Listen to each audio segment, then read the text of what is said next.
12वा मुख्य आंतरराष्ट्रीय योग दिन सोहळा रविवार दिनांक 21 जून 2026 रोजी सकाळी 7 ते 8:30 या वेळेत हरिभाई देवकरण प्रशालेच्या मैदानावर मोठ्या प्रमाणात पार पडणार आहे। यामध्ये विविध योग संस्था, प्रशासकीय अधिकारी व 3 ते 4 हजार नागरिक एकत्रित योगाभ्यास करणार आहेत।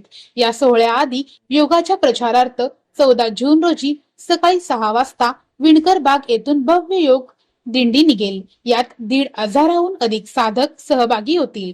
तसेच 20 जूनला सायंकाळी 5 वाजता मुख्य मैदानावर रंगीत तालीम घेतला जाईल। मुख्य सोहळ्यात आयुष मंत्रालयाच्या प्रोटोकॉलनुसार योगाभ्यास व आकर्षक योगनृत्य सादर केले जाईल। यावेळी 5 उत्कृष्ट योग शिक्षकांना शासनातर्फे आदर्श 2 गुरु पुरस्कार दिले जातील। या सोहळ्यासाठी समन्वय समिती परिश्रम घेत आहे।